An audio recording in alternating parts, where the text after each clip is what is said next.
အရဟံဆိုတာဘာလဲစိတ်ထဲမှာလောဘဒေါသမောဟလုံးဝကင်းကွာနေတဲ့သဘောလေး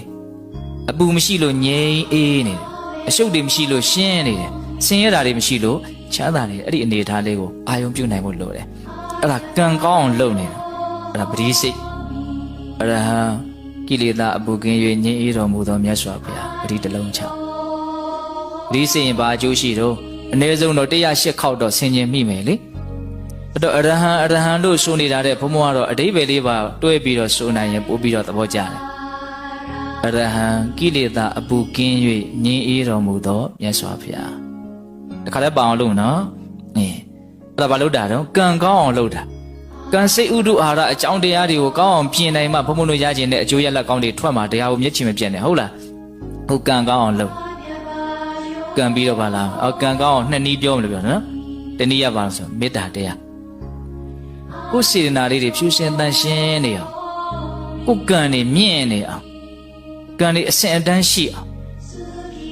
မေတ္တာထားရမယ်တတ်တော်အားလုံးရဲ့ပုံမှာချမ်းသာစေခြင်းနဲ့ကောင်းစေခြင်းနဲ့စိတ်ကလေးကိုမေတ္တာလို့ခေါ်တာမေတ္တာကိုချစ်ချင်းနဲ့ရောထွေးပြီးတော့အတိပ္ပယ်ကိုတချို့ကကောင်းကောင်းနားမလည်ကြတာရှိတယ်မေတ္တာဆိုတာတတ်တော်အားလုံးရဲ့ပုံမှာ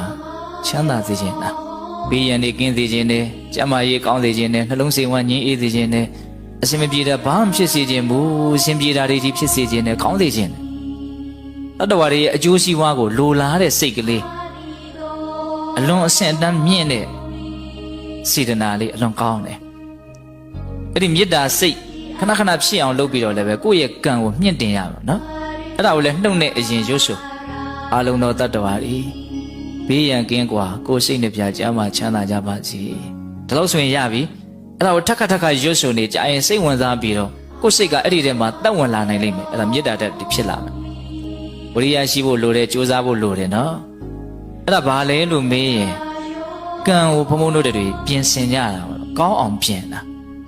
ဟုတ်လားဘာနဲ့ပြင်မလို့အနှစ်ချုပ်ကလေးတွေပဲဘုံဘုံပြောချင်တာပေါ့နော်ဗုဒ္ဓနုတ္တိနဲ့